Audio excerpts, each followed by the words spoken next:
on this episode of Podigious. Be brave, Jerry. Part of me will always be with you. Remember, you have a lion's heart. Don't come near me. Leomon was so sweet and cute, and look what you did to him. Bye, Beelzemon! I need your password. You can use mine to get on the internet. Podigious.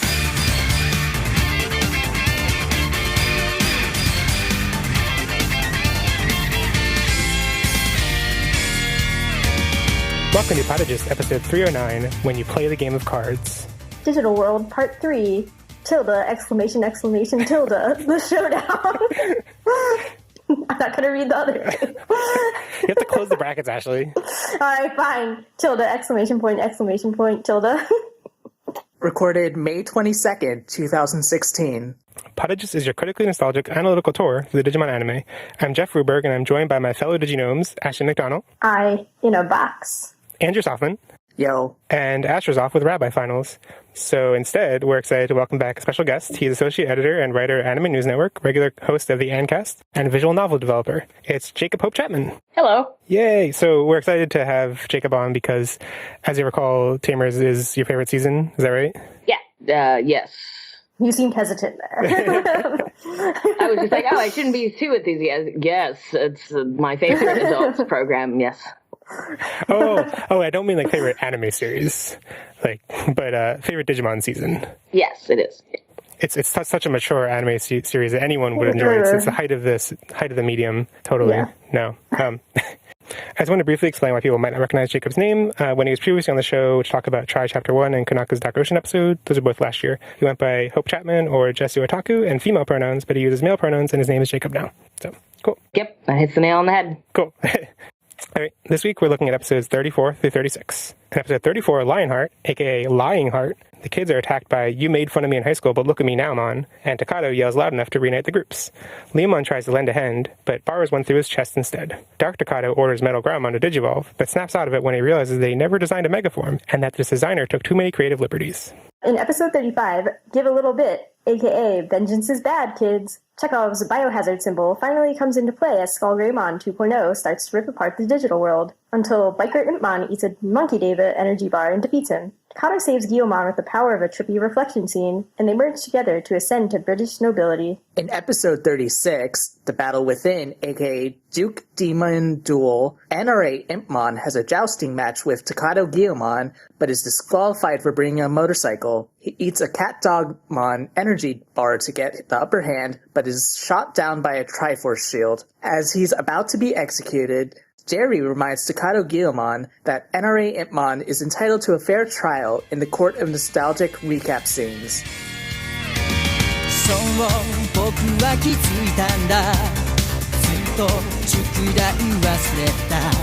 Cool. So, this is a chunk of episodes. It certainly is. It's a fight. just a random chunk of episodes. It's not very important. Is this the thing that everyone remembers, though? I didn't remember this. Well, that's weird. I think you may have skipped the episode somehow. Whatever. Jacob, I want to ask you, since you in particular picked out these episodes as being interesting that you wanted to come on, I was curious, did they stand out in any way? I would say that these episodes of the show are not only my favorite episodes of Digimon ever, they also kind of are heavily responsible for getting me into anime in general. Because they scared the shit out of me, basically. I was really, really frightened by these. I saw them when I was 11 or 12 or something. I think 11, but I was a very sheltered kid. I was kind of easily frightened, and I wasn't really. I didn't see all the episodes of Digimon Tamers in order. I saw them just sort of when I could watch the show, which was not terrifically often. So this was probably, they're episodes 33, 34, and 35, I believe. But I had only seen maybe 10 episodes of the show total. So I didn't see the moment where Impmon became Beelzemon. I didn't see any of his actual turn to the dark side. I saw the stuff that he struggled with earlier in the show, but I didn't know that he literally joined the bad guys when I saw this. And so I was shocked by it, but But I was also like, well, it's okay. They'll, power of friendship fix him, sort of like I had my expectations of what happens in a children's show that were kind of formed by, like a lot of Disney programming or other kind of like cartoons. And were even Adventure. Like I'd seen pretty much all of Adventure by that point. And it was like, okay, well, I know this is how this is going to go down. Everything's going to be okay. And everything wasn't okay by the end of the episode. And that was so shocking to me that I not only had to see what would happen next time, and was equally shocked when everything wasn't okay by the next time either. It was very, it kind of, it permanently like seared onto my brain, and I had, I lost what I had taped. I had to tape over Lionheart, but I remember keeping the Give a Little Bit episode on a tape and like revisiting it over and over because it really struck a chord with me. And I was like little and had nothing better to do. But and over time it was like, oh, like this is what I like about anime, that it has this stunning quality, that this it doesn't like ever reassure you that things are going to be okay, and it deals with like moral shades of gray and this kind of shocking content. And so yeah, like I attribute that stuff with getting me into anime a lot, as well as just being like some of the best stuff in Digimon, I think. I think one of the things that didn't really hit me at the time that Leomon's death was that impactful, because it was just like, we've seen lots of Digimon in the past seasons die, but it's always been like they'll eventually be reborn thing, or they're not like main characters or like partners of main characters. And so it just kind of feels like those when it actually happens. And then it's like the consequence over the next several episodes and the rest of the season was really what hit me. Like, wow, this is actually really different than the previous stuff. Yeah, as a kid, I kept waiting for him to come back. I'm like, oh, well, they'll bring him back. Whenever Beelzemon turns good again, they'll bring him back. He's not really dead. He's not really dead.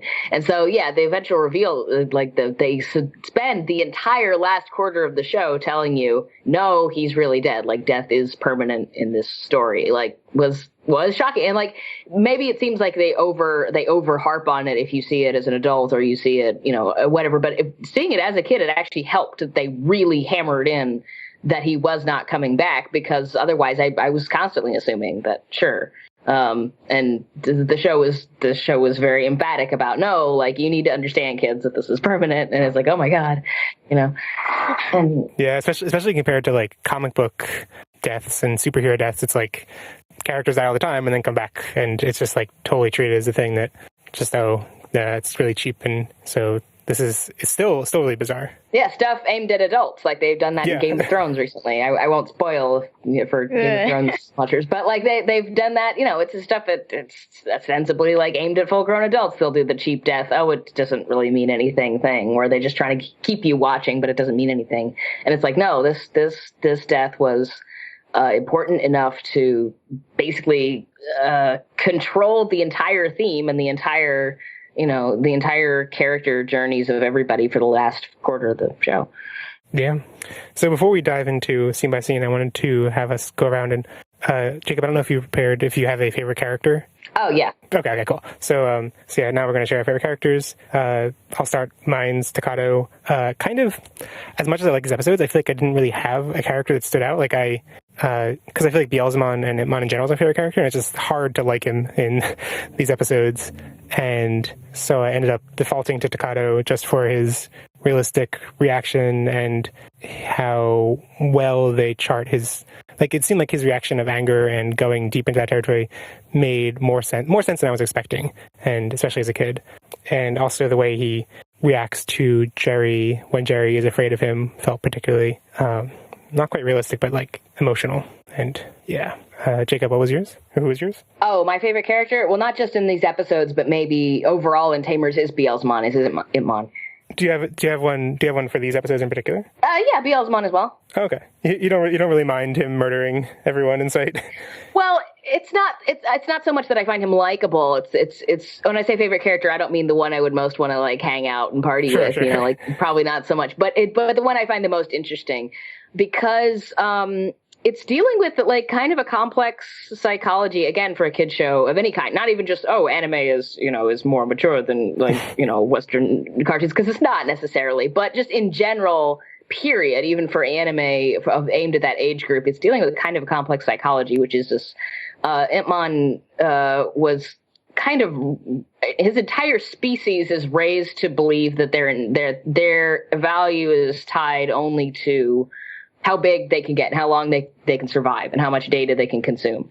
And it's interesting because he's not like, so that's kind of a stereotypical arc, is like, oh, and then you showed me friendship or whatever. But Imon is interesting because he's already been shown quote unquote friendship. Like, he knows that there's a better way. Like, he knows that there's a human society where like the weak are protected and you know, it's what you can offer to the world is, you know, based on your personality and what you can give to other people. Like, he knows that, but he still doesn't want it because even in that world, he's weak and he like sees people like looking down on him. He doesn't want to be like just accepted for being like cute and a good friend and funny or whatever. He wants to be strong. He's kind of dealing with like these like basically toxic digital monster attitudes, so to speak.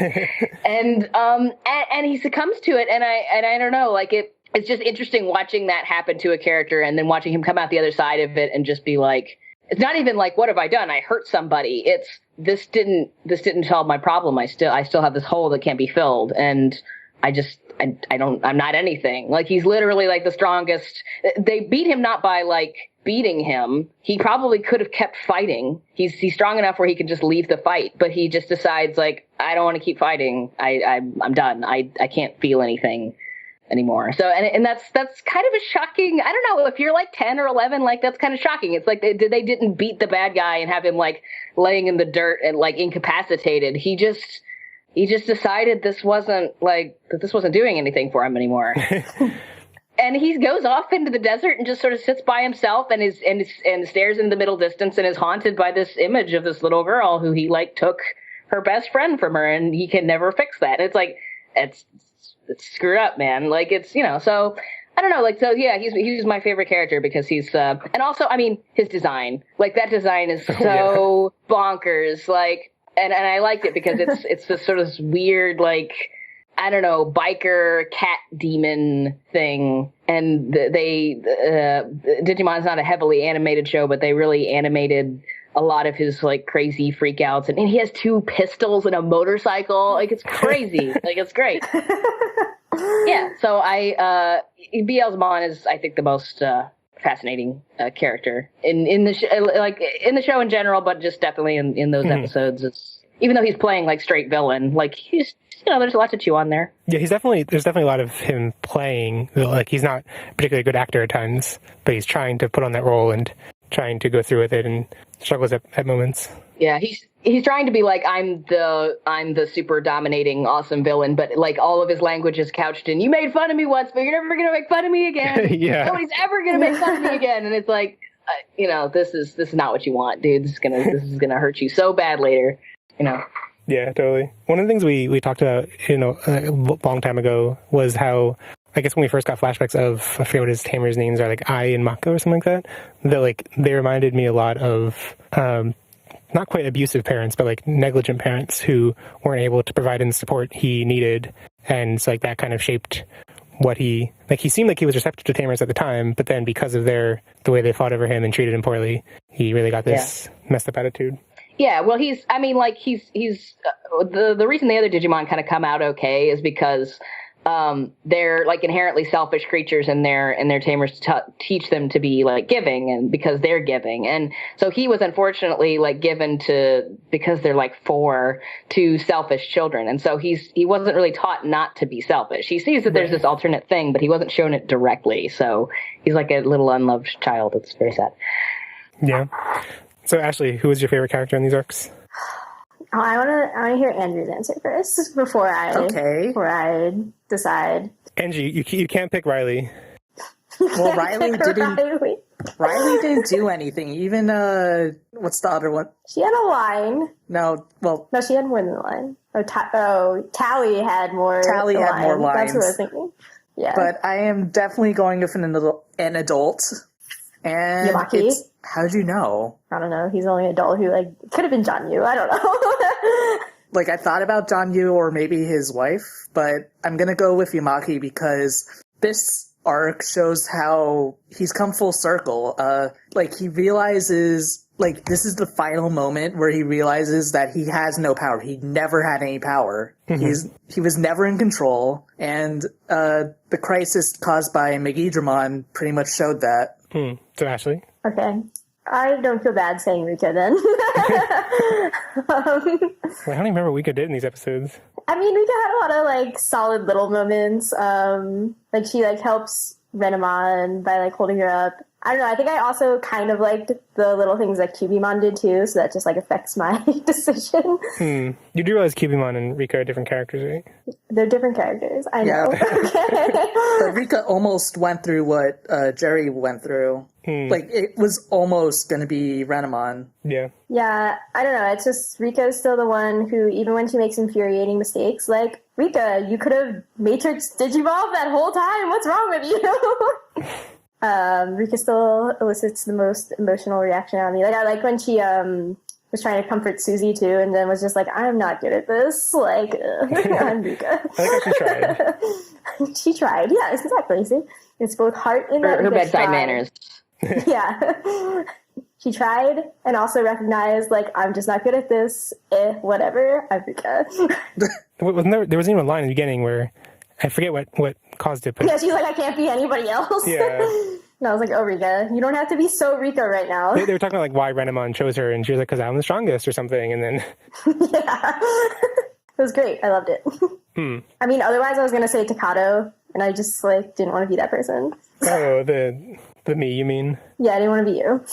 Yeah, Takato's a particularly vanilla. Like, as much as he is, like, kind of the center of these episodes, in that he is the one who has the Dark Digivolution and then has the actual not Dark Digivolution, it still just feels like he's not really the focus of these episodes. He's not really the emotional heart of them. So I did. Yeah. I would say a lot of people had a lot of redeeming things in these episodes, so it was actually kind of hard to pick, but they're all, like, so small outside of Beelzemon and Takato, because they're the focus.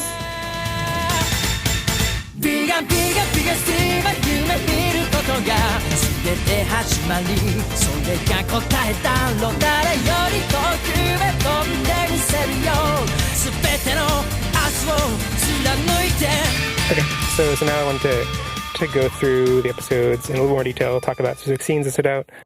So while I'm doing this, if there's, like, things you remember or think I skipped over and want to talk about them, like, totally feel free to interrupt me or whatever. I'm just going to try to be guiding the conversation in a direction, but I'm not saying, like, we need to skip over this or whatever. So, yeah. So episode 34 starts off with the two groups, Group A being Takato, Henry, Terriermon, and Susie and Leomon, and all the others. And all the others wonder where Takato is. Group A asks Leomon for information about Leomon, and I was surprised they kind of almost start to go find Leomon. I was like, I don't remember this happening, and it's because it gets interrupted pretty quickly. Because it was a very foolish plan. It was. Wait, like, Takato going with Terriermon? Like... Yes. What's that going to do? Like, and then Henry protecting Susie and Leomon. Like, what's Henry going to do to protect Susie and Leomon? Like, it was the most ridiculous plan. Takato's like, I don't have to fight. I just talk to them. Okay, that actually is something that, like, I think that Takato going and talking to them is like one of the first reasonable things that's happened in that, because, like, they're finally like, okay, wait, the sovereign, from everything we know, has a noble goal. We should just be able to talk to them. That seems very logical. I don't know if you should trust that, like, you wouldn't need to fight at all, but it seems logical you should be able to talk at some level. I have a question about Group B. Yeah? Was Growlmon there last episode? No, he wasn't. No. I was like, how did this happen? Famous continuity error. Well, I mean, like, I the way I excuse it is, like, Growlmon's just champion level, and just in terms of, like, even if he didn't have a partner, like, as far as what Digimon can do to evolve on their own, like, in the wild, like, he's got more than enough data and power in him to just do that by himself, I think. That's my rationale for it, and that's the one I'm sticking to. But it was just because they wanted that shot of them sitting on his head, I think. Yeah. But it's so strange because then later they do ride on Gardramon, and I'm like, well, Gardramon was there. I don't know, whatever. Fine. Well, it's also so they won't have to skip a stage. Well, they don't want to, like, have the Digivolution sequence when he goes to war Growlmon after, because that's such a tense scene. Like, Leomon just died. They don't want, like, an evolution sequence, so they just want one stage up it's less dramatic, I guess. And so that was probably the real reason was, already have him there. There was a lot of that Digivolution in this first episode that felt really cutting corners, and it was a little weird because this is the first. So looking at the staff for these episodes, the first 2 episodes were written by Kanaka, and the third one wasn't. But it's been the first episode. These are the only episodes. No, not the only. These are the first episodes written by Kanaka in the digital world. The last episodes who were in the real world. So I don't know. It's kind of surprising. As soon as he comes back in, it's sloppiness all over the place in terms of Digivolution, at least. Yeah, he's like, I don't care about that. Let me just traumatize the children. I don't care about the sequences. I just want to, and it makes sense. All the stuff in the digital world is kind of more adventure-y. It's more random, silly, happy. Even though it's slightly darker, it has that glee to it, and then it doesn't get back to that tone of danger that it had when they were in the real world until that moment. And it's oh, right, the showrunner came back in, and he was like, oh, well, sure, we get this right. Yeah, exactly. And it makes it, what he did, the main thing that stands out from season 2 is the Dark Ocean episode and Gatomon going to Angelomon with no explanation. And I'm like, okay, yeah, I guess Kanaka does right. Digivolution's happening for no reason. And he's like, oh, just deal with it. It just happened. It's not the important part I care about. So, right. But the thing that really frustrated me about that is not what happens in the context of these episodes. It's that in the episodes before this, the stakes are really communicated very poorly. And it's you kind of get the impression they can't digivolve at all because I guess it's Takato is not with Guilmon and they're fighting a Rochimon, I guess, and they're really struggling as rookies, and I'm why don't you just digivolve it all? And it's apparently they could have and did here, but whatever. Well, Rika never digivolves when she can. She likes Renamon to suffer. I don't know.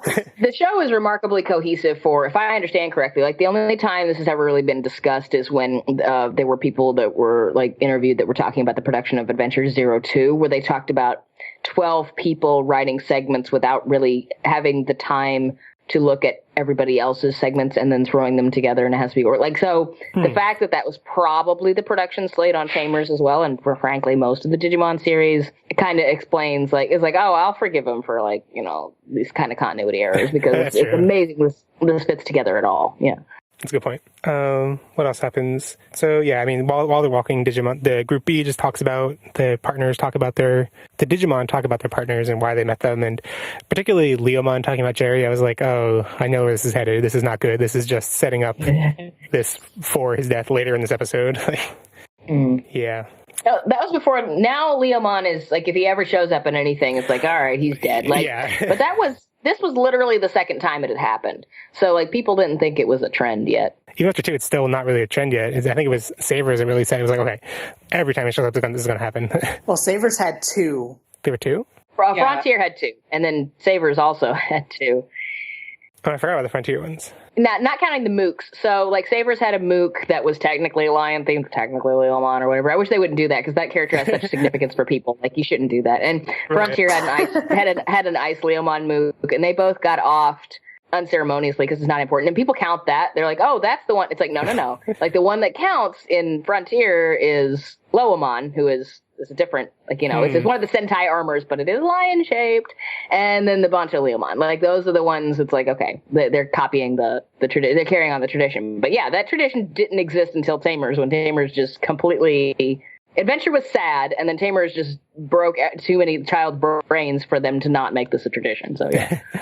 Yeah, even Saber Leomon's death in Adventure just felt like it was par for the course with all the other Digimon they met in the Dark Masters arc. It was nothing really special about it. Exactly, it was another example. Yeah. It was. It was slightly special in that, I think people liked that character more than say what's the mouse, Chumon or something like that. Yeah, definitely. Or Waymon. It was Waymon's death is sad, and it is dwelled on as much or more than Leomon's, but people did like Leomon more. And there was also the sadness of Goblimon being his rival, his enemy, and at the last second he's oh, we don't have to be enemies, don't leave me or whatever. And then so it is a little sadder than the others, but I don't think it was intentional. So I think at the time they were here's just all the people that they lose, but that was the one that stuck with people longest. And then that was expressly, Kanaka has said in interviews, straight up, that's why he chose Leomon as Jerry's partner, because he's well, we had to kill one, and I wanted to pick the one that had the most effect on me from Adventure. And yeah, that's why he did it. And so, well, okay, makes sense. So now it's a tradition. It's oh, lion shows up, he's going to get Mufasa'd so hard later, Yeah, Yeah. So Group A plans to split, but then Beelzemon crashes, takes down Rapamon, Takato calls out for Leomon, and that somehow they all hear that. I'm curious what everyone else thought, because there are a couple different explanations for this. Like, did Takato's screaming cause the Diginomes to make the data stream? Did Katsuramon create the data stream to connect them? Was it just like random coincidence? How did everyone else read that? Plot convenience. Yeah. Yeah, I guess it just falls into the category of things that like normally don't matter that much, and it's just plot convenience and whatever. I thought it was just their intense feelings for each other. I don't think Katsuramon caused it. I think, at the very least, I don't think that was the implication. I think the implication was either that, like, Takato's desire to communicate with him created the data stream, which is the data stream is supposed to be downloads and uploads and stuff like that. So, like, the Diginomes created that for him, or else it was pure coincidence. But I don't think it was the David that did it, because I don't know, it's just not framed that way. It's framed as him discovering it and going, oh, good, 2 birds with 1 stone. So, but I don't think that character's just not significant enough to, I mean, I was confused because there was one shot of him basically jumping up and being dramatic and was like, time to set things in motion, and then doesn't really do anything aside from, I guess, later get a talk from Chichamon and have to go and get Lopmon. It's like Katsuramon's role in the show is to create a giant volatile mega baby and then go, this was all part of the plan. And then the mega baby, like, kills 3 of his comrades. And he's like, well, all part of the plan. It's like, what do? You are bad at your job, Mr. Bulldog. Yep. So the groups reunite. All the champions try to attack Beelzemon for some reason, because I don't know why they fight as champions, but I think there was a bit of, like, random. Arika wanted Cubimon to go to Ultimate, but couldn't get a blue card when she, like, has the cards out and she's like, none of these cards are working. I assume what she was actually wanting was, like, I wish I had a blue card now, but I can't. And so I can't go to Ultimate or something, but... Then why can she do it later? Because it's magic plot convenience. It's a good thing, as I say, it's a good thing that, like, blue cards aren't a permanent part of your inventory and they just show up when you wish for them, because that way they can write them out whenever they want. Oh, man, I want it to show up, but it's just not showing up. It's like, I'm not wishing hard enough yet. I'm not wishing hard enough, apparently. It's still pretty frustrating when they write it out, though. It's just, like, Rika is supposed to be the champion of playing this card game, and she's always like, my cards are all just so useless. And I'm like, how is this possible, Rika? I mean, she's trying to beat a mega with a champion. Like, that's pretty baller. Yeah. I'm just saying it's frequently happens to Rika, and I'm like, I just don't buy this. I mean, the way they portrayed the card game, especially in regards to, like, Rio, is not, like, it doesn't really convey any kind of skill. It just conveys, like, if you have cards, that means you're powerful, and if you don't have cards, you're not powerful, and it's so BS anyway. It's like Magic the Gathering. So then the scene happens. Beelzemon tries to kill Cubimon, but is stopped by Leomon, and then Beelzemon kills Leomon. I thought it was pretty cool how Leomon's kind of like, I don't actually know you at all, like everyone else here does, but I'm still going to give you some advice anyway. And then he just, nope, that did not work out for him. I think that both helped him give advice and also not care about being like, I will stop, like, I will fight you if that's what you want, because, like, I don't know who you are and I don't care.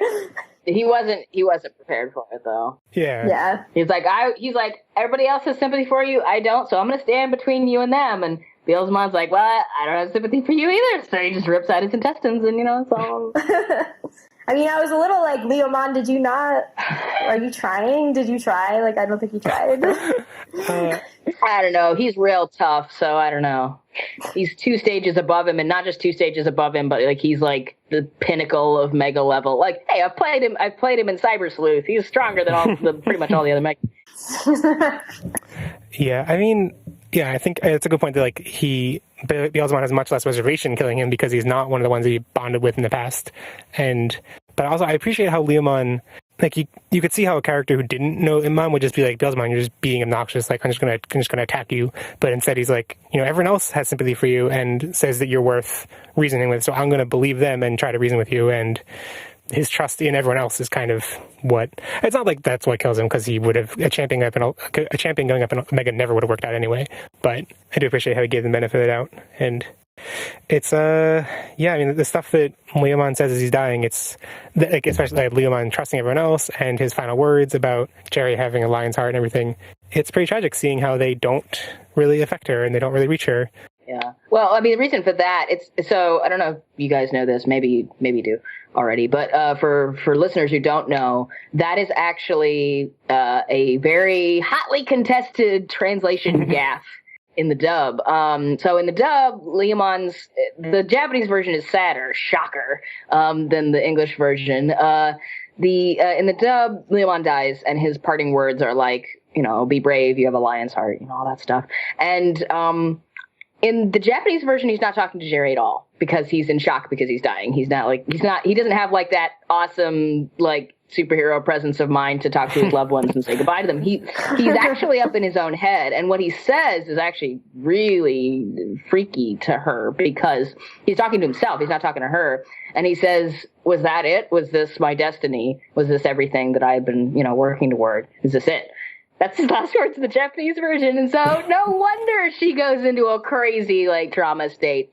And that's a big gaffe for a lot of people, for a lot of fans. I don't mind it so much. I think it ultimately works either way. But I get why people are up in arms about taking that out, because his last words are also the entire reason for Jerry's obsession with destiny and fate in the last fourth of the show, where she's like, is this my destiny? Am I going to be abandoned by everybody I love over and over and over again? Like, that's where it comes from, is because literally the guy who died was like his last words, unfortunately matched like what the doctors said about her mother and all this other stuff. So taking that out, like, it diminishes that a little bit. I think it still plays, but yeah, it was much more in the Japanese version than it was. Yeah, I looked into that and saw that people were upset about it, but it's hard from just reading blogs, like, how much of that is, like, the whole fandom as a whole was upset about it, if it's, like, one person who wrote one blog about it. But I think it works surprisingly well in both. I mean, like, there's different ways, different level, different kinds of tragicness. Like, it's tragic for that to be what he says to her, incidentally or accidentally, but it's also tragic for him to have been as encouraging to her as possible, and for it still not to get through to her, and for her to, like, be in so much shock that, like... Yeah. And I would feel like the action of him dying and abandoning her and the stuff with her mom just being the same, even if she does become obsessed with destiny and fate, like, is enough to go on in the English, that you don't really need to, like, explicitly call it out with him dying or whatever. But I don't know. Whatever. Yeah, I mean, I feel like the Japanese version almost makes a little less sense in that if the other characters see her and see the last words that Leomon gives to her being like, it was fake, like, they should be much more, like, sympathetic and, like, trying to help her a lot more, whereas in the English version, where it's like he was encouraging to her and she's, like, clearly being not responsive, but, like, I don't know, I feel like there's a little bit less of a, like, direct trigger for her melancholy in the English version, so it makes more sense that they're a little confused and not really sure how to approach her, or not try to help her rest. But yeah, it's great that you can read it both ways. Like, the characters are sympathetic and weirdly, just complex enough where you can take it in both directions. You could take it in the direction of they don't understand why she is so deeply affected by this, because they don't, because they don't know how to deal with it, versus them being so shocked by it that they don't know how to deal with it at all. Like, it's like whether he gave her more, whether his last words were meaningful or meaningless, either way, you can read their reactions as, either ignoring a problem because they didn't realize how big it was, or the problem was, or in the Japanese version, the problem was so big that they couldn't really process it. They don't know how to talk to a 10-year-old who's, like, lost multiple family members. Like, this has never happened to them, and they're 10. They don't know how to talk to somebody like that. So they just avoid her because they're just like, I don't know what to do about this. Yeah, I think it was also really well foreshadowed in the episode where she first meets Leomon, and then at the end of the episode, Leomon walks off, and she's just like, I guess I'm not strong enough to have a partner or whatever, and she's just crying, and everyone walks away because they don't really know what to do with her. And I'm like, oh god, that comes back here, and it's much more dire consequences to that. Oh, that's always spoken to me about Tamers, that the kids screw up in that. They screw up in ways that aren't particularly fiction friendly and stuff for kids. Again, I don't know if it's better for children. It's better for an adult audience. I don't know that it's better for a child audience, that the kid characters act less like supportive cartoon friends and more like easily weirded out, selfish children who, like, their friend is in trouble and they're like, I don't know how to deal with this. Like, this makes me emotionally uncomfortable, so I'm going to pretend it doesn't exist, which is a thing that kids do. Like, but you don't see kids doing that in, like, most cartoons. So, yeah, it's interesting. I mean, I would say that there's, like, a level of, like, they try to do a thing, like Takado's like, I will kill Beelzemon for you. Yeah. And Jerry's like, no, that's not gonna like bring Leomon back. And he's like, well, now I just don't know what you want me to do. Like, there's no, like, I can't do anything, so whatever. I mean, I really appreciate how, like, there's the first level that Takado reacts, which is like, I'm just gonna get vengeance, and he, like, no one else is on the same page with him about that. Like, he's just like gone off the deep end. But then once he like reins himself back, like, you know, bonds into Galamon, whatever, like, he still you know, wants to execute Beelzemon, and all the other kids are on the same page. They're all like, they don't really explicitly like say like, yes, Takado, go through with it, but they're all kind of like, no one's upset like they are earlier on, so it's kind of implicitly implying that everyone's okay with it. And Jerry's the only one who's like, no, don't execute him. And I think that's just like showing how they're all kind of like, this is the thing we need to do to help her, is to get rid of the person the Digimon who caused her all this grief. And it's not what she wants. Like, she's the only one who has to be like, you know, killing him isn't gonna make me any better. And I guess that's like the one instance where they're trying to help her and going overboard, and in a way that like causes her more grief, and it's all sad and frustrating. I mean, it's the thing that they think would also help them. That's true. Yeah. In the guise of like, it's really to help Jerry. It's also the easiest thing to do to like. Yeah. Yeah. I guess I'm glad that if it had been a kind of reverse situation where like they all didn't want to kill her and wanted to let him go. Wait, so I don't know what I said. If they all didn't want to kill Beelzemon and wanted to let him go, yeah. And Jerry was the one who was like, no, kill him. Like, that would be much more frustrating, because it's like, then you can't get him. Like, at least now we're on the same page as Jerry as an audience, and that gives us like a much more helps us feel for her better. It would be much more frustrating if like she was like, no, we need to kill him, and like we had to be like, no, Jerry, we understand your grief, but you're wrong. Appreciate that we're on the same page as her. So back to sequential stuff. So then Takado orders Growlmon to digivolve, and actually, no, I guess he gets angry. Growlmon then like just digivolves the Growlmon out of anger, like while walking over Takado, which is a kind of cool digivolution. And then he orders Growlmon to digivolve. World goes crazy. Megidramon happens. Human world starts like freaking out because of it, and I kind of like the imagery of, you know, like this one dark digivolution causing so much havoc, like kind of destroying the digital world, kind of affecting the real world, and not kind of affecting, like there are like things happening in the real world, and just all this chaos from like one person's emotions. It's like taking the human metaphor we experience in real life, making it a reality in this fictional world, and showing, you know, like how devastating these kinds of emotions and reactions are. I like that we acknowledge that Growlmon and Leomon and all them have like a weird symbol that kind of looks ominous on their chest. And they also acknowledge that he's a virus type. But I'm like, wait, did Takado like... Yeah, and they acknowledge that he's a virus type. Did Takado like be like, yeah, I want to put a hazard symbol on Leomon, and that's... I looked this up when I was making the jokes for the recap, and I wanted to be factually accurate. It turns out, please do. It turns out in his drawing, it did not include a biohazard symbol. And it's like, so he didn't draw that, and then Leomon came into life with one, and that's, I don't know. I feel like he should have been like, I didn't draw this part. What's this doing here? But yeah, wait, what? What's this mean? Oh, toxic waste. That's not important. It's probably fine. It's probably fine.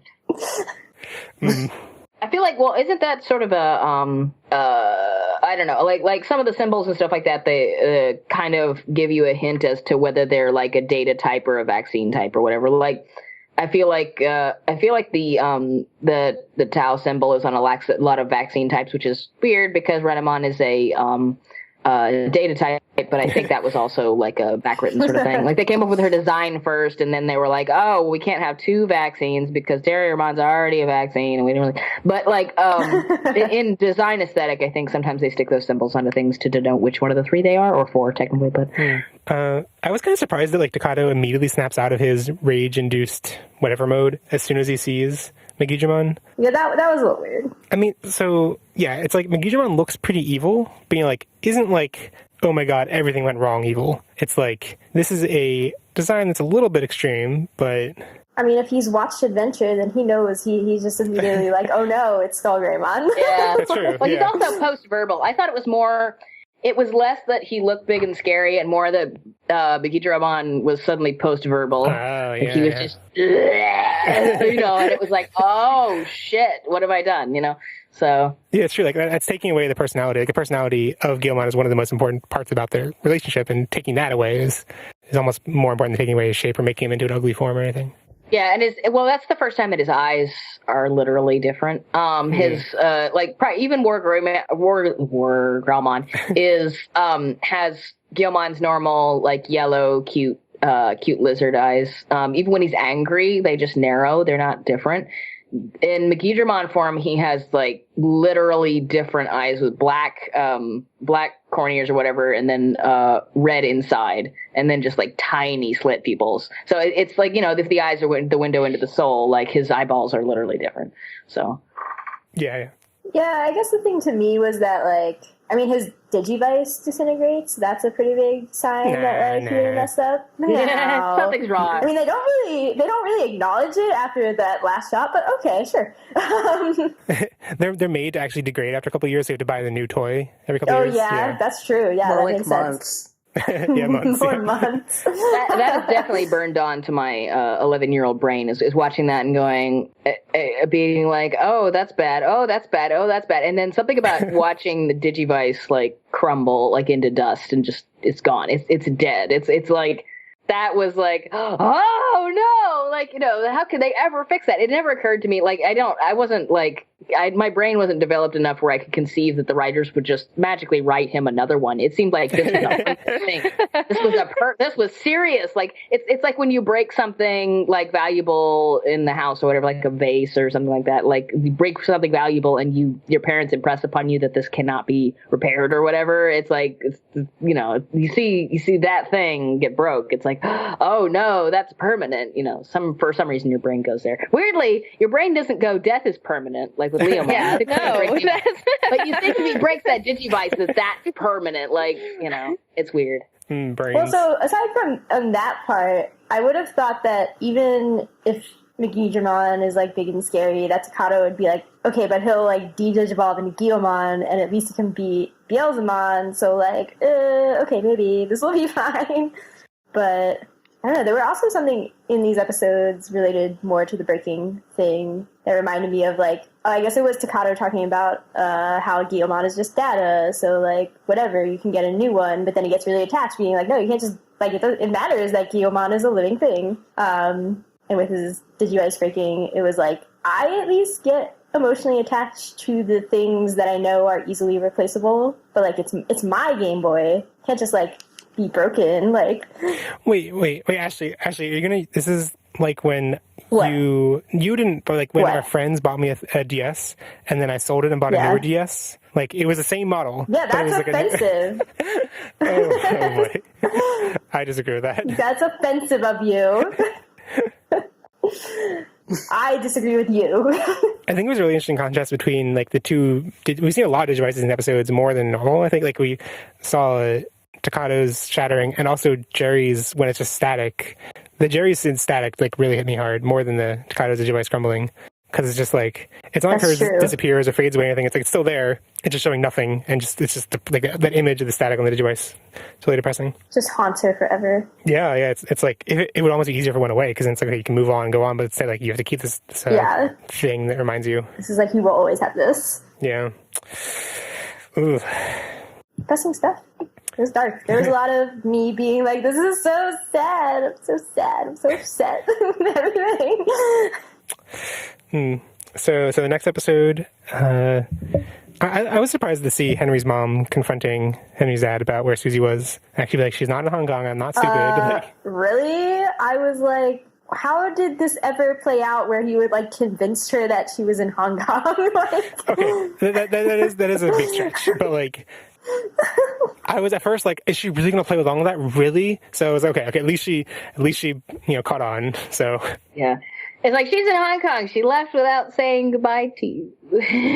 I mean, I said we were going to the park, but really we were going to Hong Kong. Yeah, I was saying, like, he just took her out to the park and he comes back and she's, like, in Hong Kong. Like, it's like, your wife is not stupid. Like, Yeah. I was thinking maybe she was, like, out at work for the day, but no, she was there in the same scene that her dad was when they went to the park. So, like, yeah, they literally just left the house and then came back, she was gone, and he's like, oh yeah, she's in Hong Kong. That's Yeah, there's no situation where she was gonna actually buy that. Like, let's be real. I was pretty confused because, like, wasn't she one of the people? Was she not at the, like, parent-teacher conference in the last chunk of episodes?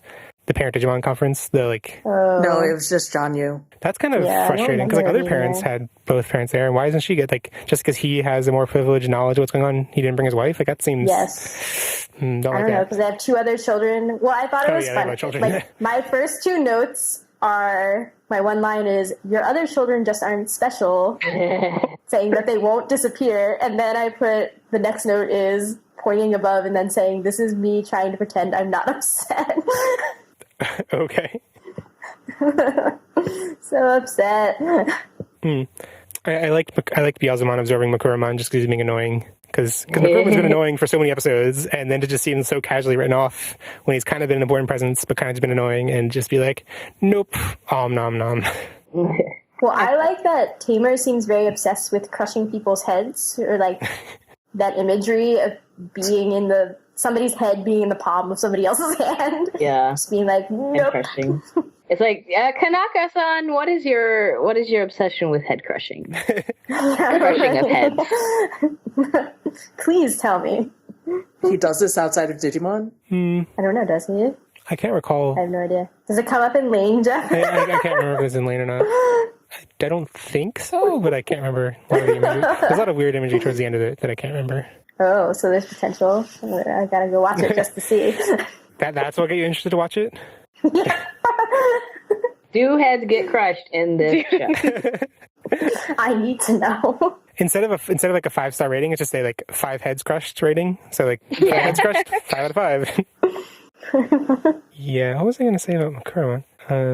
I guess I just like how the Devas in this arc, like Makuramon and Katsuramon and Lotmon too, are there. Like the Devas in the early episodes are so monster of the week, and they're so kind of structured. It's like, you're going to get 1 a week, and we're going to go through this orderly. And then like once they get the digital world, it's just like, I don't know, they're like 4 at play at once, or like there's 3 at play, and then they defeat one, and then there's like another one who's like a partner, and then the other 2 just get like destroyed kind of haphazardly in the middle of a fight. And I like how it starts off very orderly and just falls apart when they get to the digital world. It's pretty cool.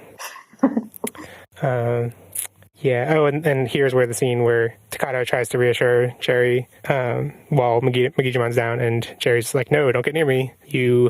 Yeah. And I think that was pretty realistic that I think I read that in the Japanese version, she doesn't explicitly say like, "Takato, this is your fault." She's just like kind of upset about Megidramon's state, but it played fine to have her be accusing Takato because Takato did cause it. So. Well, okay.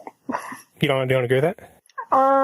I think there's a lot in these episodes and the episodes before, where people try to find fault in themselves or blame other people that is not necessarily helpful to either of the parties involved. I mean, I agree that Jerry's finding fault in herself for causing Leomon's death is like totally unfounded and totally not just like wrong, but like problematic and like gonna take her down the totally wrong route. And like people should be like, no, why'd you say that? Like people should be interrupting and be like, no, don't say that. Like helping her as soon as she says that, and they're just like, oh, okay, that's what you think, sure. But great friends, cool. But so do you disagree that like it being Takato's fault that Megidramon happened? I mean, I don't disagree with that necessarily, but I just am like, in the same way that it's like, okay, Jerry, it's your fault. I mean, I guess Takato could do something about Megidramon, which he does, but like by that point, he's already like come to that conclusion on his own. I feel like it was kind of, Jerry being disgusted by him was a crucial moment in that. Okay. Because it's like Megidramon's defeated, Takato goes to reassure Jerry, and then Jerry like kind of rejects him, and then Takato goes to sit by Megidramon and has his moments and whatever. Yeah, I think he knew that it was wrong. He just didn't know exactly why it was wrong and hadn't like dealt with the full consequences of his actions until she pointed them out. Like, it's like, oh, it's not just that I made a big scary monster that makes everybody think that I'm scary, which I think was his first thought. Was like, oh, that's ugly and scary, and it makes me look ugly and scary. And then after that, like, it's not until Jerry rejects him that he's like, oh, I've hurt people, like, and I've potentially hurt Guilmon, because when he loses the fight, it's like, is he dead? Is he, I mean, yeah, but the only thing that makes me unclear about that was the Digivice thing that doesn't really come up again. I was just like, what? Yeah. I don't understand. I guess he's not going to focus on that when he's too busy focusing on his partner, His best friend. Yeah. My best friend. Well, I like thinking that it makes him an ugly person, and then he turns into a beautiful Gallantmon. Yay! Gallantmon later. Woo! You got to go through the caterpillar stage before it gets to the button. That's right. So Takado sits by Megidramon, flashes back to Guillemon moments. I guess that's different. That's he flashes back to moments of Guillemon, and then later has his trippy like dream sequence, which was weird. Which ends in the terrifying thing with all the weird Guillemons. And I was like, this is the creepiest thing ever. Copy paste. Copy paste, like weird Guillemon all over the place. Instead of CGI, it's C Guillemon I. Yeah. That scene particularly felt very Kanaka. Like I couldn't, specifically point out if it's similar to a scene in Lane, but I was like, this just like the imagery of a red carpet and like things around it. I think the scene I'm thinking of in Lane is like one where like Lane's walking around a line and they're like weird people with like ears and like body parts. Yeah, they're the people that have like one body part. Like they are defined by 2 legs or 2 eyes and an ear or something like that. It's like that where the entire thesis of Lane, which didn't turn out to be true, was that the internet would make people lose their individuality. That anonymity would cause us all to like subscribe to whatever the strongest group think was or whatever, which kind of, sort of, but not really. Like social media kind of destroyed that theory. But like, so he's kind of following up on that imagery with the Guillemon thing where it's like, oh, these are all the same. Like all this data is fungible and, like you can copy and paste this over and over and it has no individuality or whatever. But like, and Takado triumphs by saying, no, I want the real one. I want mine, Mm-hmm. Yeah, and then so that doesn't cause the evolution. It just causes Guillemon to come back. Yeah, to not be dead. Yeah. Right. Yeah.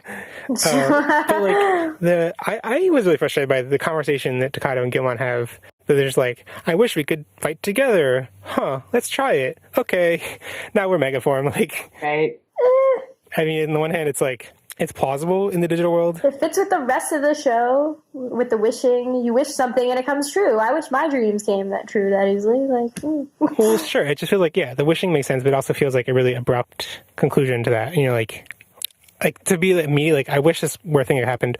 Oh, let's try it. Okay, it worked. And then to also have it be like a thing that takes several episodes to other characters to figure out too.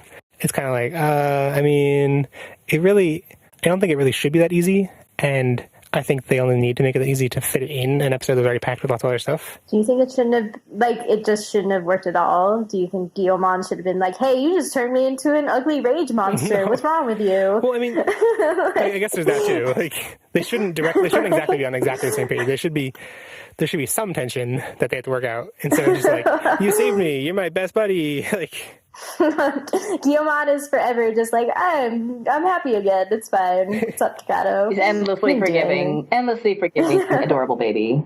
Yeah. I guess it's like one of the times. It's like one of the few times in Digimon where they've had. I'm trying to remember other instances. I feel like it happens all the time, and I can't remember a specific one where they've, in the past, just been like they've just done something without really knowing that it should work, and it just magically worked. I guess like the first time they ever do a Digivolution to like a new stage, like Ultimate, or they just like hold the Digivice up and it like shines and like, oh yeah, we can go to Ultimate. Or I guess it's different in Mega for Adventure because that's like they're shot with light arrows and stuff, and that's kind of a unique situation. But I think lots of times when they're just like they kind of happen to know the script and happen to know that it's going to work, and then it does. And this is at least not that because they are like speculating whether it's possible. And that's the kind of thing I've always wanted for them to be like speculate on it and be like, is this going to work? Oh, it actually worked. But I guess just seeing it happen and see so quickly go from, is this an idea that'll work? Okay, it worked. Let down. I don't know. It kind of reminds me actually of, I don't know, Jacob, have you seen the recent Steven Universe episodes? I have not seen the most recent. Oh, no, yeah, the one with the bubble in the core. Yeah, I saw. Yeah, the bubble thing. I agree. That was a little bit. It was a little bit anticlimactic, but at the same time, that subplot had been going on for a long time. So yeah, I would have preferred the catharsis. I would have preferred the catharsis hang between us for one episode instead of just all being in the same one. But it's not like we need to spend more time on the freaking cluster. So, I'm sorry, on the cluster on the freaking cluster. Yeah, because it's like, that's another example where it's like, this idea is logical, it's plausible, I can see how it works, but like, there's no catharsis in it just being like, oh no, big dire situation, I wonder if this works. Oh, it worked. Okay. But at the same time, like, he had paid the price for a full episode, I think. And I also think that, like, he couldn't have come to that resolution of I want to fight with Guilmon if he hadn't been like, Guilmon isn't just a tool. Like, he's literally, like, even though he has a personality, he's not just a personality that I can start back over with. He is an individual on the exact same level as me. In order, like, he had to basically say that we're completely equal and that I'm completely responsible for taking care of him like I would any other person before he could say, I want to fight side by side with you. So, I mean, like, I feel like he paid the price. Like, so yeah, the actual way that they do it is just gnomes, as it always is. Gnomes! And Gnome did it. But, like, but, I mean, he definitely completely paid the price and came to understand, like, what he needed to in order to bond like that. And that's true of the other two. It's not true of freaking Justimon, but it's true of Rika and Henry, that they need to, like, basically come to this second level of understanding and equality with their partner before this happens. So, I'll buy it, sure. Yeah, I can see, because it's not really a mechanical thing. It's not like the important thing isn't we discovered the thing you do is you just wish for it. It's like they need to wish for it and also be on the same page and to, like, have gone, like, so the personal connection, the interpersonal connection is the important thing that is what Rika and Henry have to go through in the future. It's not like in Adventure Zero 2 where it's like, did you get Digicore or not? Then you can go to Ultimate or Mega. Like, yeah. All right. So I guess we move on to the last episode. And yeah, so I mean, following back up on the Mega Evolution happens, the kids all react to Gallimon. I think they're all just confused where Takato is. Like, that was kind of... Yeah, that part was like, oh, okay. I mean, I guess it's hard to know from our perspective as the viewer, because we just get the standard Digivolution sequence all the time. Like, what does it actually look like? It's always implied that they just glow and then, like, fuse together. I don't know. Yeah, I guess it was, like, chaotic enough that they, like, it glowed and they're like, oh, we just missed him because there's stuff going on. Like, yeah, like, I don't know. Well, it's more confusing in the dub because they decided to do the same thing they did in Zero 2 for no good reason. I mean, well, very good reason. They didn't want to cast another person this late in the game is what happened. But, like, but yeah, in the Japanese version, it's just a completely different voice actor. Which makes sense that they wouldn't know that, like, that they wouldn't know. But in the English version, it's just the two voices together. So it often sounds quite bad, yes. Oh, really? Like, the balance of it sometimes is very much, like, heavily Guilmon and not a lot of Takato, and then, I don't know, it was weird. Yeah, the balance is off, and also it just doesn't fit. Like, it fit in Zero 2 because it was, like, this very hokey. They got spliced, but, they got spliced into one creature. But in Tamers, it's more like they overcame their bounds and they're, like, literally one being or whatever. And also the entire conceit is that nobody knows what happened to Takato, which only makes sense if, his voice isn't coming out of the thing that's fighting. So, I don't know.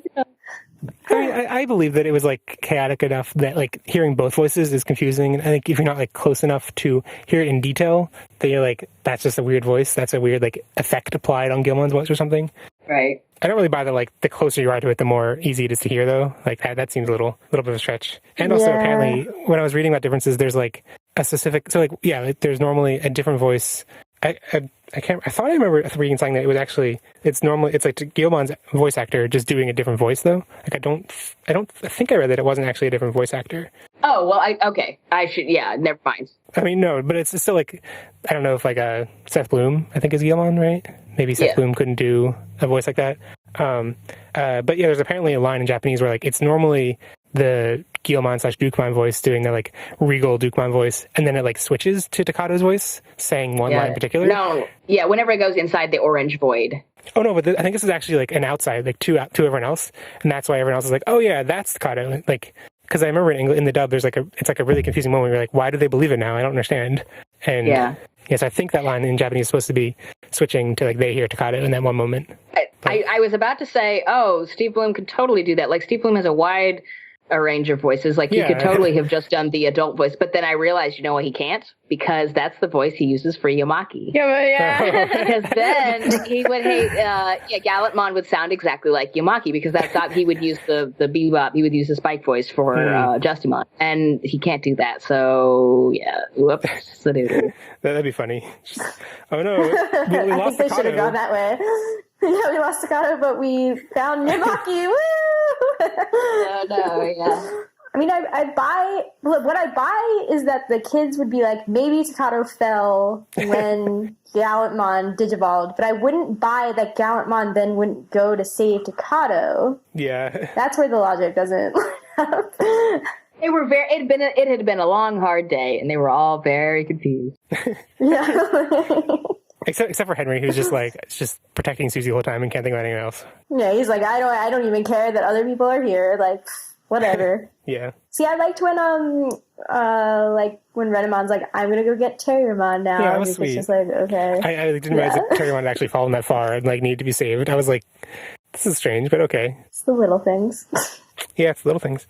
So, what else is going on here? So I think the last episode, 36, is really after 3 episodes of fighting, it's the one where they actually, Dukemon and Galamon and Beelzemon have they're fighting for most of the episode. And it's surprisingly, the first thing it reminded me of was the Pig Deva fight. Jacob, I don't know if you remember that from earlier, at the end of before they go to the digital world.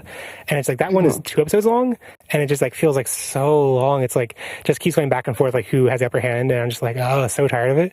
This in comparison was just actually felt dynamic what was going on, and it felt interesting, and it didn't have the same problem just being we just need to pad with this. So there's almost too much going on here. Yeah, but I don't think it was. But did you find it kind of frustrating how it was did you feel there weren't stakes, or that it was kind of random what was going on, who was on top at the particular moment? No. I mean, what I found difficult was the introduction of when you absorb a Digimon, you get their powers. Right, that was... I feel like that's not been communicated before in the show, and at that point I'm just kind of well, then shouldn't Renamon have a jillion powers that can be activated without cards, which is a thing that's never shown either, and stuff like that. I think it's not normal. I think most Digimon can't do that, because Beelzemon is maybe the first one that does it, and is he the only one that does it? The most notable. Yeah, I think he might be the only one. Yeah, he's the most powerful. That's just something he could do. I mean, he is the demon of gluttony. So that also kind of, it's gluttony, he literally eats people's abilities and uses them. And I think maybe that, it would have been nice if they had a throwaway line. Maybe they did in the Japanese, I don't know. But if they had a throwaway line where they said, oh, this is something that he can do that nobody else can do, because that would have lifted the stakes even more. But they just did not clarify that. But I believe he's the only one who does that. So, Yeah, I guess it was confusing because I felt like the kids conveyed this is what happens when Digimon absorb your data. And I was like, what? That's not a thing that you acknowledged before. And it's funny because it's not even just in this fight. It would be kind of bad writing if it was just in this fight and then they threw it away. But he totally does it in episode 48 or so with the certain lion powers. Probably should have kept on the DL so he wouldn't traumatize people. But Yeah, I mean, I actually, in my notes for these episodes, wrote down, oh yeah, they set that up really well here by, they set up before that they can absorb the powers and use them later. And I'm like, wait, yeah, while you're talking about, that totally never happened before. They've always shown them absorbing powers, absorbing the data. Yeah. But then here they're just and they can use the attack. And I wonder if they kind of had to revisionistly be oh crap, we forgot to introduce that earlier, and we need to set it up now so that when he, the key pivotal scene later at the end of the show needs to do that, so let's set it up here. Or maybe it was just a thing that Beelzemon's supposed to have. Yeah. I would guess that it's the latter, and that they just didn't have a line of dialogue explaining, oh, that's unusual. They have a line, Henry has a line where he says, oh shit, he can do that. But he doesn't say specifically, and nobody else can. His line is just, he can do that. Yeah. So maybe that was supposed to be enough, and they just, these things were being produced on a very tight schedule, so, Yeah. Well, I guess the other thing that was unclear to me was he absorbs Talmon and... He absorbs copies of them. Gargomons. Okay. He absorbs copies of them based on one card that apparently can make copies. What? That came totally out of the blue. So then I was but he didn't, they're not...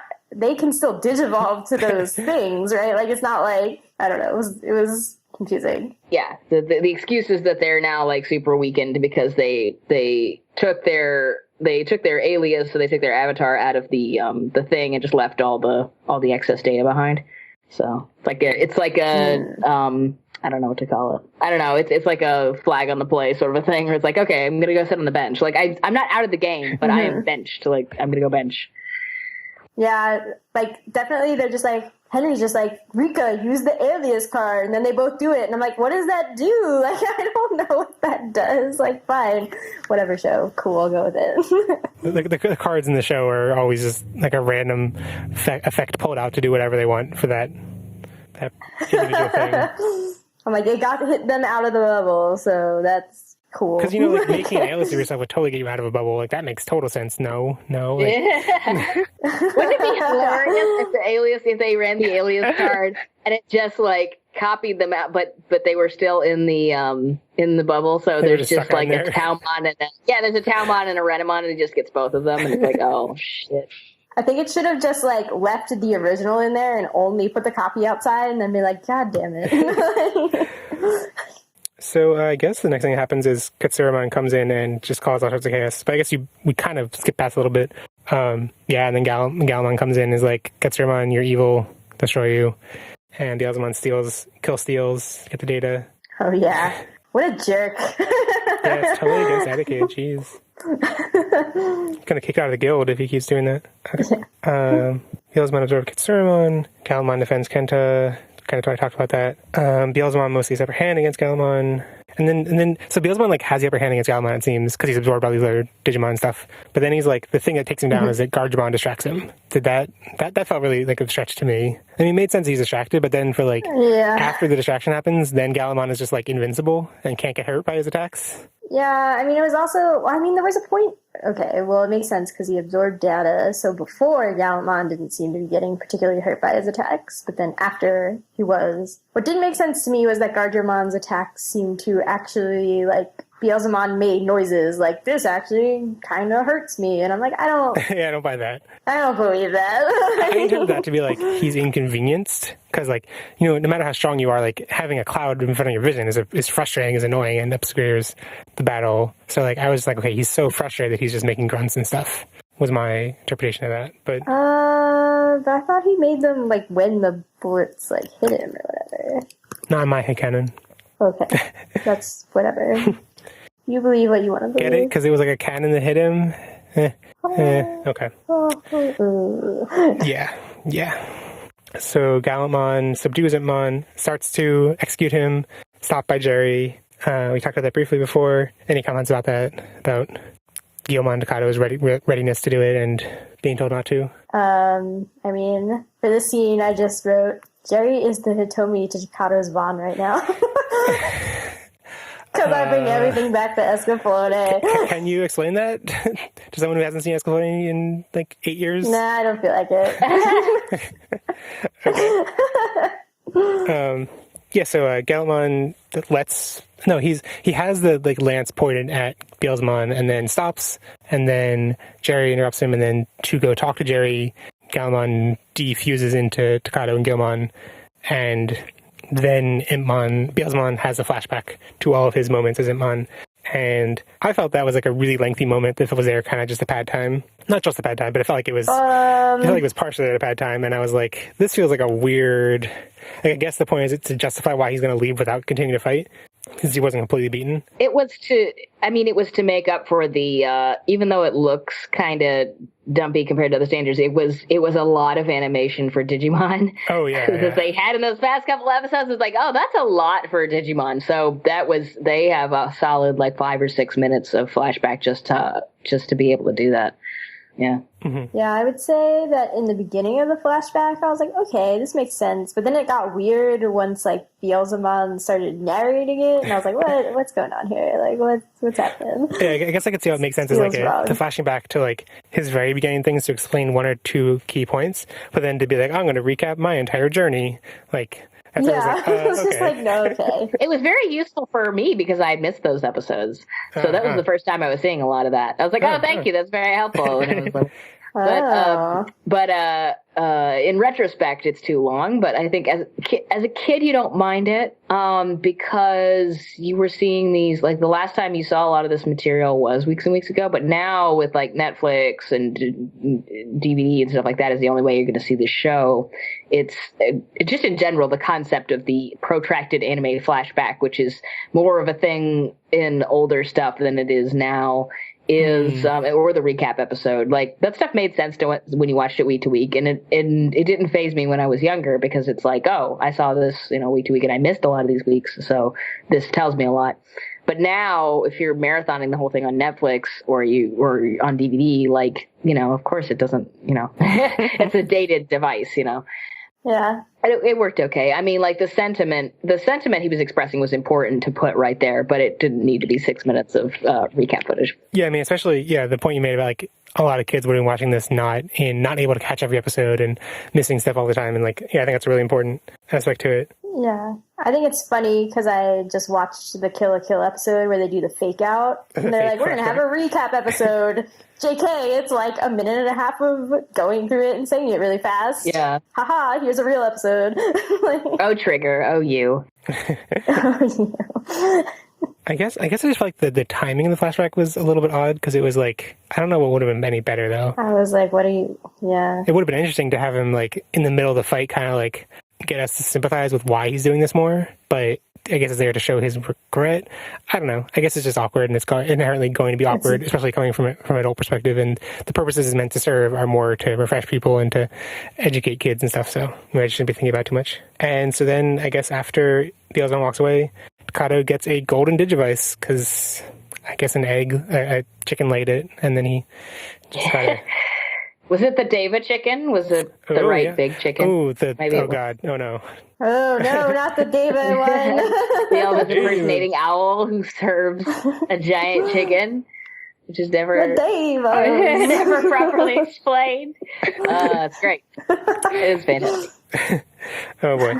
Yeah, I mean, it's also kind of weird because, like, I don't know, like, I guess it only matters for toys, but, like, the 15th anniversary D-Arc toys that have been announced recently, they're Takato's original design, not the, like, flashy golden one. So, I don't know. Andrew, do you know, like, in the toys, which one is usually represented as Takato's? The red one, I guess. I mean, this one's the more, like, significant one that he has for the end of the series. I guess it's less iconic, though. I won't be surprised if they release a second version. Because they did for season 2. They did, like, the Beelzemon color one, which looks really ugly. Whoa, thrown down. I mean, have you seen that Digivice, Ashley? Probably not. It's just, like... I don't mind Beelzemon's colors on Beelzemon, but, like, on a toy, it's just, like, why is that there? I mean, I was confused because, I mean, I guess it's gold instead of yellow, but I was mostly like, now isn't his Digivice just Jerry? Oh, that's particularly, like, because I was thinking about how, like, it's kind of sad seeing Takato so happy at the end, like, so victorious, and, like, yay, me and Gilmon and I are, like, so close now, we're, like, we've gone beyond, we're so happy, and to have Jerry just be there really sad. And now it's, like, they even have the same color Digivice, too, like... Yeah. Yep. Gosh, Jerry, just bringing me down. Trying to celebrate here. Oh, my partner's dead. Oh, yeah. Well, you know what? Maybe some of us want to have a good day today. Buzzkill. Yeah. And then the episodes end on the best note possible. We get to see Rio and Cybergemon again, our best buddies. No! Barf! Nobody loves Rio. That should have been the episode. Rio sucks. Nobody loves him. That's why he's the... That's what we should have named the episode. Nobody loves Rio. Yeah, nobody loves Rio. Everybody hates Rio. Would have been a good sitcom. Blame it on Rio. Which is an episode of I I can't believe they actually named it that. Yeah, it is. There isn't even... That's a great... No, that's great. That's accurate, yeah. Why is Justimon the one to defeat the bad guy? Blame it on Rio. We don't care about Justimon, and yet he gets to... we don't care about these characters, and yet they get to take out, like, a giant dragon Deva who didn't even get to do anything interesting, and the D-Reaper, and blame it on Rio.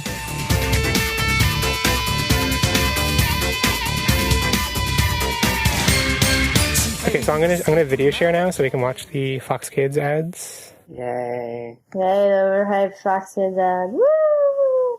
Okay, can everyone see that? Yes. Yes, unfortunately. Unfortunately. Wow, Andrew. Okay, here we go. So this one is... Which one is this? This one's episodes 34 and 35. Next on Fox Kids, it's 2 episodes you cannot miss. Beelzemon's made a deadly deal with the Devas, and now it's time to pay up. When he sets his sights on the team, who will be left alive? Then, when his team needs him most, Takato loses control of himself and his Digimon. Can he pull himself together in time to stop Beelzemon and free his friend from the clutches of evil? Find out next with 2 all-new awesome episodes of Digimon, only on Fox Kids. That's just evil. I think that narrator is overselling it a bit. Oh, they're always overselling. But like normally watching, they're like overselling by like several miles, and this was like a little bit. This was like yeah, this one's actually pretty good. it was like that's actually what happens, and I agree with you. Like I was really surprised. Yeah. You made some bad puns, but like cool. Seeing the video reminds me that we didn't talk about the fact that Takata gets naked to merge at all. Oh yeah, it's a metaphorical nakedness. Because, when they change back, he's still clothed or whatever. It's just supposed to be, like, metaphor for cyberization. Like, we kind of introduced it with Cyberpunk. Is like, well, whenever you're in some sort of digital environment, you're just not wearing clothes. That's just how it works. Yeah. Which begs the question, I guess you'd think them going to the digital world at all would mean they were just naked all the time. But I guess perhaps that's a bridge too far. That's the next trigger show. Yeah. I was like, cyber naked. It's just kill.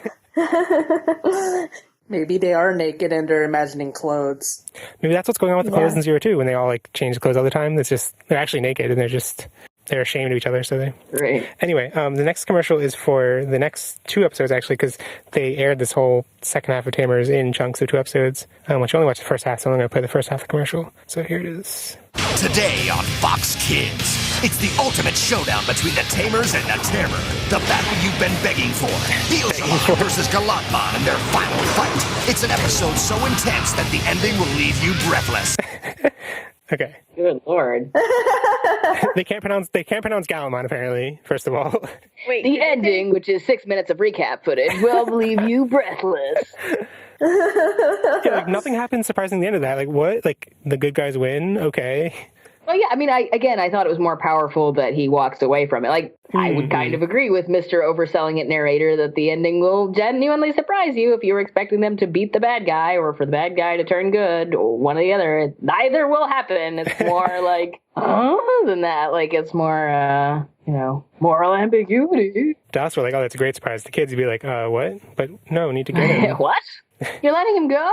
What? But he's gonna kill you later. But he's not, and he's apparently not. It's not even like you're letting him go and he's gonna kill you later, which happens in a lot of dumb kid shows. It's like, we'll have mercy on him so he can be the villain, But like, it's like, oh, he's done being the villain, but he's not the good guy. He just needs to go and sit in the desert and like feel things for a long time. I'll be back. I have to feel things, So this last commercial is, I think it was just like a general commercial. It wasn't like just for specific episodes. It was like, hey, watch Digimon, but it uses clips from these episodes. So Your belief is your password to the digital world where you create reality. You cannot lose! I won't allow it! Digivolve! No! Digimon, this morning after Metabots on Fox Kids. Oh my god, I want to watch Metabots. how many people who made that commercial realize the connotation of what the clips they were using were? Like, they're like, oh yeah, you can believe to go to the digital world and then command your Digimon to turn into a dark digivolution that destroys the world. Like, you create reality with tracking problems. Dirty Pigeon. You create reality. Think about the consequences of your reality. it's a very deep commercial. Yeah. Totally intentional, I'm sure. Just, yeah. Duh. 線まで飛んでいけ羽をもらった勇気たち強く大きくなるために僕も走り出そう So I wrote down 2 topic points that like that I thought were worth talking about if we didn't get to them in the recap, but we might just be like, okay, there's nothing more to talk about there. We already kind of covered that. The first point was, so Megidramon versus SkullGreymon. We already have a template for this Dark Digivolution. I guess there's a third one in the series, if I recall, in Savers. So it's kind of like a recurring thing that Digimon does. Fall down mode. Is that what they call it? No, not fall down. No, I forget what it's called, but it's something. Let me check. I forget, but so this is the second instance we see of it, and then now there's like, so I just wanted to compare Megidramon versus SkullGreymon, which was more impactful. Ruin. It's ruin mode. Ruin mode, yeah, in Sabers, yeah. So Jacob, which one did you think was more impactful, SkullGreymon or Megidramon? I mean, I'm biased, but Megidramon. SkullGreymon is things are tough, and people aren't really looking up to Tai. Tai has some insecurity, like I don't know, inferiority thing as a leader, and he takes things too far. And for like, I don't know, 10 minutes, maybe 10 minutes, he has to deal with the consequences of that. And then Goramon's like, wow, that was a head trip. And he's like, yeah, let's not do that again. Takato has an entire episode and change of like an entire episode and a couple minutes of another one of watching his horrible creation rampage that he created like out of like anger and grief and shock over one of his friends killing the other friend. That's a more that's a heavier conflict to deal with, and in order to fix it, he can't just go sorry, my bad, and then like gloss it over. He has to like go through this existential thing of realizing that his partner is an equal individual to him and can't be like copied or deleted or whatever. It's not just a game. This is a complete individual person, even though it's made out of data instead of flesh and bone or whatever. Like that's it's a lot more. So I would say between the two of them, Adventure came up with the idea, and Tamers is the best realization of it because they've had other versions. Savers has a version of this too. Days Squad has a version of this, and that one is poop, and I won't talk about it. but so yeah, I would say that the Megidramon is infinitely more scary and emotionally satisfying than the SkullGreymon version. I feel like everything basically except for the design, I agree with. Like, I feel like the design of SkullGreymon is immediately more terrifying or immediately like, this is wrong. This is not where it should have gone. Like, the Gilmon and Graumon and War Graumon line is already kind of so, it's like the leap from War Graumon to Megidramon isn't that extreme compared to like Greymon to SkullGreymon. Not that that's like the most important component of it, but that's like one component I like of the SkullGreymon episode. I agree that it's not as, I think the two big things are not so much the design, like it's like, okay, maybe, although snake's sort of inherently not a heroic animal. Yeah. And, nothing against snakes, they're perfectly lovely creatures, but in fiction, a snake, it's like the snake thing is probably a bad sign. But then I think it's the eyes, the fact that the eyes are completely different, was they were on SkullGreymon too. Like his eyes are there's hollows with little green lights in them. But also, one thing I think he has up on Greymon's design is acid drool. Burns through, like he opens his mouth and it splashes down on stuff and it like hisses through stuff. It's like, oh, this is a completely unapproachable creature. Like SkullGreymon, you can kind of imagine giving it a hug. Like, you would not want to. You wouldn't want to. I'm not saying you would want to do this. I'm just saying if you hugged it, you wouldn't like start melting. Megidramon probably start melting.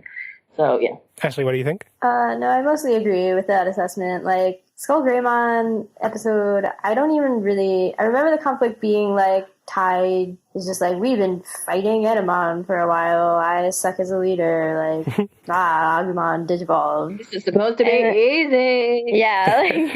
I think it's more about like finding, like having the wrong kind of courage and like learning the courage wasn't just running into it blind and forcing things, that it was. Sure, but that stake is just so much lower than what it is in Tamers. And, like, the trigger for that. Yeah, it's not saying, oh, this one sucks or whatever. Like, this one sucks is for Savers and Data Squad. But, like, it's like, this is good. This is valuable. Like, this was a good episode of Adventure and people liked it. It's just not much, compared to, I would say, some of the best episodes in the entire franchise. Like, it pales. But they're both good, like.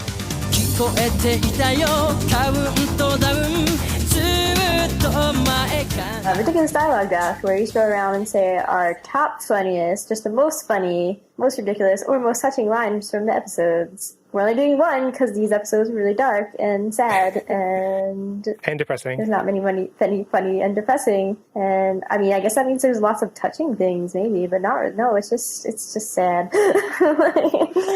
I thought of writing down touching things, and then I was like, these don't really work well in this format, even though we say it in the intro every time. Whatever. So, Jacob, did you write down any funny lines? I didn't write any down. I remember the episode. I kind of think I have those episodes memorized. They were burned into my brain pretty hard. I think the dumbest, funniest line. I don't know about tone breaking. I don't like to think about the tone breaking ones because I like those episodes too much. So if there's one that's like a little too silly, I try to ignore it. But the one's not necessarily tone breaking because it happens before all the crazy stuff goes down. Is Beelzemon saying, "You make me want to throw up, kick your butts, and then throw up again."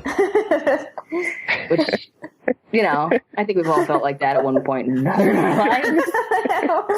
Also, he calls them amachow, which is funny, like amateur and food. Wow. Oh, I missed that. Yeah. You guys are amachow. Yeah. Stupid. Like, that's so dumb, but it's like, eh. That was something I was kind of surprised by. I forgot that, like, Beelzemon, like, my recollection of Beelzemon from, like, 7 years ago when I rewatched it and, like, 15 years ago when I watched it the first time was that he was, like, Beelzemon didn't say these, like, jokey things. He was just, like, all serious, like, I'm just gonna kill you. So I was kind of surprised to see him, like, still call Greymon Pineapple Head and still kind of be affectionate with them while trying to kill them. It's kind of off. It's, like, almost more unsettling that he's still able to joke with them while contemplating killing them. Mm-hmm. Let's just go in a random order. Andrew, what's yours? Beelzemon's face when he's, I forget which Deva he was downloading, but he does this really, really ridiculous face. It's not a line. Andrew, quotes aren't faces. They are now. Okay. At least I can get a screenshot of that for the poll. And Ashley, what's yours? I don't know. Let's see. I guess I'll go with, it was Rapidmon, episode 35. He's like, Henry, he loaded a Deva! Just swallowed him up like an ice cream cone! He's gotta be stopped or we'll all be dessert! I'm like, Rapidmon is not the time for this. And so mine's from episode 36, and it's when they're trying to figure out where Takato is. So Kenta's like, Where's Takato? Maybe Sir Lancelot swallowed him. and now I like the idea of Galamon just eating Takato. Oops. Just ate your hero. Oops. You thought Megidramon was the bad one. JK. Yeah, these episodes are really light on the, like, our point of the segment is to be, like, the ones that are so tone-breaking, they're, like, they wrap around to being, like, so hilariously funny. And, like, there weren't any of those in these episodes, I felt, at least. It was just, like, kind of dark, and, like, some things that tried to lighten the mood, and we're just like, why are you doing that? It's like, nothing. Stop this.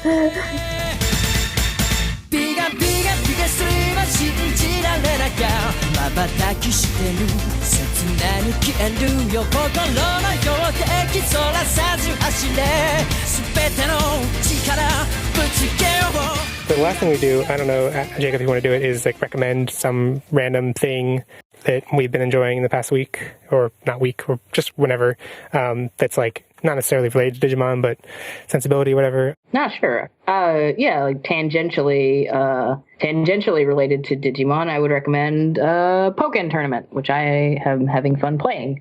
I'm playing as Suicune. I found that works best for my playstyle, and yeah, it's fun. If you ever wanted like a Pokemon fighting game, and we're like, why isn't there a Pokemon fighting game? Yay! You can finally get one. So, when did this come out? Because I kind of forgot that it was actually, like, coming out in the West and on consoles. A couple months ago, I guess. Oh. Yeah. So I like playing as Suicune, and it's some of them, like, you know, say their name. They kind of try to follow the trends of whatever the anime had, and some of them say their names, and some of them make sort of generic monster noises. But Suicune had sort of like a weird like noise that it makes in the movie that it appears in. Which is one of my favorite Pokemon movies. So it's fun to play as him because he's like snort, snort, snort, and I'm like, it's like pig dog, water ice pig dog. Cool. We when Ashley and I went to Japan in November, they had it in arcades there, and I guess it was way before it was released here. And I tried to play it, and I just could not understand what was going on. Just understanding Japanese was like, no, that was a bad attempt. Actually, I guess it was the Final Fantasy, the Dissidia one that was even harder. Yeah, we couldn't even, like, figure out how to get the Dissidia one to, like, work originally. Yeah, it had a complicated system. Ashley? Me? Okay. Continuing my trend of Ashley has awful music taste, oh my gosh, why? I will recommend Yellowcard because this past week I found out that my newest coworker also really loves Yellowcard, and she apparently dated the guitarist, and so for literally hours at this point, I think we have geeked out about Yellowcard, much to the, like, oh my god, can you please shut up, of the rest of my coworkers. You told me that sometimes. I didn't realize, what? That your coworker dated the guitarist from Yellowcard? Yeah! Okay. Yeah. And so, you know, I've been reliving all my Ocean Avenue vibes, and, like, I don't care that the lyrics are, like, 3rd grade, and it's, like, not punk at all. I just don't care. It's so good. Whatever, go relive it. Go listen to their older things, go listen to their newer things. It's all great. Okay. Great stuff. Angie, what do you want? A recommendation, articulation? I really don't have anything this week. You don't have anything? I don't know. Whatever. Were you watching like an anime or something? I'm always watching an anime.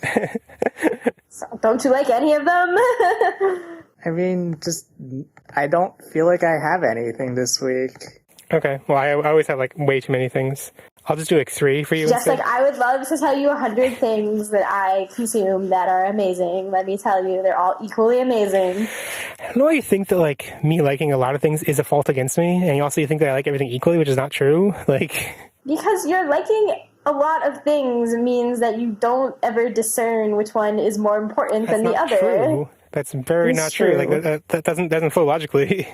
So I'm gonna recommend something. To explain while we're recording this, I think there's been half the season, maybe 7 episodes of the show have come out, and by the time you're hearing this, it might be near the end of the season. Let me check. So I'm gonna recommend Orphan Black season 4, which came back recently, but I guess recently is not really that true because there have been 6 episodes and there are 10 in the season. So actually, by the time you hear this, the episode's not going to come out for another month. It might actually be over or almost over. Might be 1 episode left. So I don't know how to go. I don't know if those next 4 episodes are going to be good because they haven't happened yet. But the first 6 episodes are really good. The Orphan Black's a really great show. And if you don't know the premise, is that there is one actress who plays like 10 plus different characters. They're all clones and they all have very distinct personalities and they are all very interesting. It's incredible acting. It's crazy. But the plot is very like sci-fi thriller kind of stuff. And it gets pretty like the first season is really good.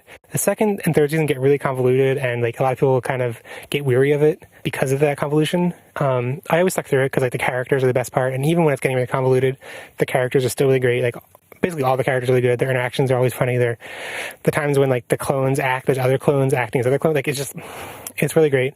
And the 4th season, which is what started again recently, is kind of a return to some of the things that are focused on the first season, both plot-wise and just thematically.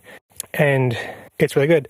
In particular, there's like a 4-generation, there's like a daughter, her mother, her foster mother, and the foster mother. So it's like a 4-generation long chain of women. There's like all great, and their relationships are like complicated. And I love it.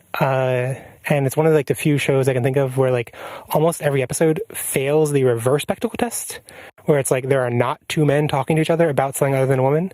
So like in the past episodes I've seen, like I don't think there have been 2 men talking to each other ever. And the only people I can think of who would do that are gay, and so like they don't talk about women. So anyway, it's just great. I can see it be convoluted. You maybe turn off the convolution of the 2nd, 3rd season. But if you were, maybe check this out. Or just watch all of it, because it's still really good. Yeah.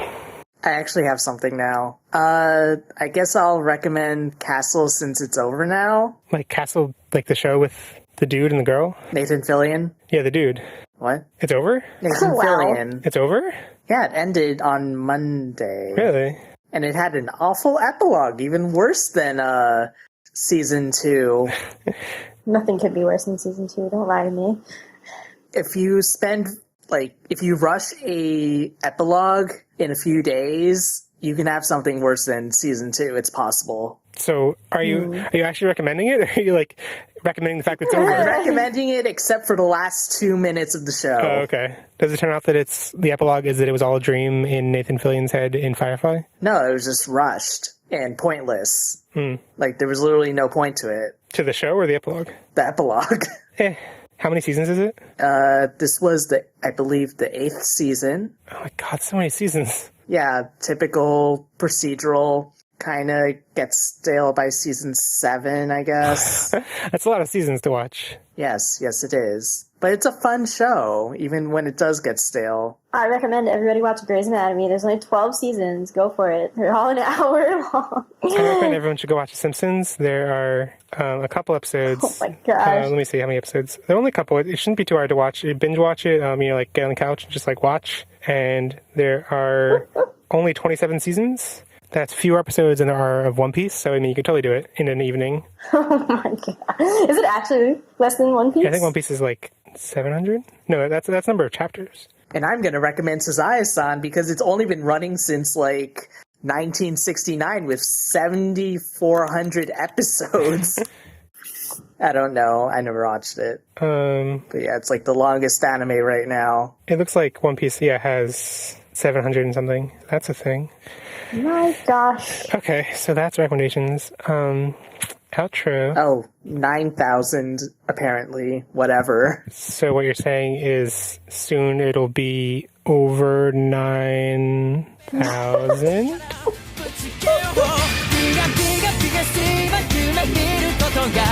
全て始まるそれが答えだろ誰より遠くへ飛んでみせるよ全ての明日を貫いて You can find the full show notes for this episode by going to podigious.com/309. If you have any comments on what we talked about in the episode, wish we talked about something more, or want to know our thoughts about anything else, you can leave a comment on the episode page or email podigious@gmail.com. There are also lots of other things you can do for next week's feedback episode. Rate the episodes we covered on the show notes page, vote in your favorite RDD clips on the show notes page so we can declare a winner of the draft, leave a voice about 90 seconds or less answering a question of the week. Which Dark Digivolution do you like better, Megidramon or SkullGreymon? You can either call 913-CALUMON if you're in the US, or send an audio recording to podigious@gmail.com. And don't forget, you can always leave a review for the podcast in iTunes for us to transgarble. Podigious is made possible with support from our awesome Patronmon, including Amanda Angelomon, Andre the Dukemon, David Graumon, Eric Angemon, Joe Keto, Jack Santa Agumon, Kaiser Washi, Kaido Ward Greymon, Kailunamon, Sam Kuwagamon, and Stevie Patamon. If you want to support the show on Patreon, you can get some cool rewards, like access to our private Slack chat group for $1 a month, monthly stickers for $5 a month, and early episodes for $10 a month. So check out patreon.com/Podigious. You can find Podigious on Twitter, Tumblr, or Facebook to keep up with the Digimons that get funny images and gifs related to the show. If you don't like how we pronounce GIF, then become a Patreon so you can vote on how we have to pronounce it. You can find me on Twitter at JeffOnlyJeff. Ashley? AshMcGee00 on Twitter. Andrew? Phantom Shell Steph at Tumblr. And our special guest this episode, Jacob Chapman, is on Twitter at ANNJakeH. And you can also find them on the Ancast by just searching Ancast in podcastingies. Our Calumon artwork is by the awesome Mary Cagle, aka Cube Watermelon, on Tumblr and Twitter. Share the podcast with your friends who harmonically merge with you into a gallant knight. But don't share the podcast with your friends who force you to turn into a demonic Digimon. And join us next week as we talk about your feedback. Bye. Bye. And remember, you cannot lose. I won't allow it.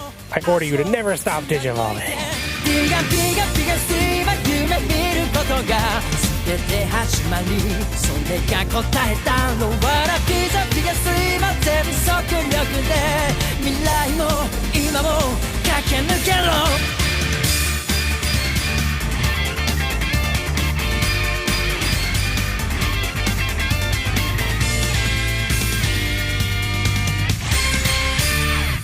In episode 35, Give a Little Bit, aka Vengeance is... No, I'm joking. Well, your problem is you don't read the line beforehand. I did read this line beforehand, though. I'm still going to mess it up, but that's fine. I have to say, I really appreciate in Cyber Sleuth how the three of them are the three different types, because that makes them a well-balanced team. Don't pretend that your team didn't include Beelzemon. Okay? No, that's the main problem. Like, you can't have a team of three of them because you need Beelzemon, too. Like, exactly. I worked so hard to get Beelzemon. Like, I kept doing it wrong, and then I worked so hard to get him, and then I was like, and it's how long till Blast Mode? Because Blast Mode is the one I really wanted. And I was like, I could do it. I could do it. I really appreciate how they animated the motorcycle while he's walking around.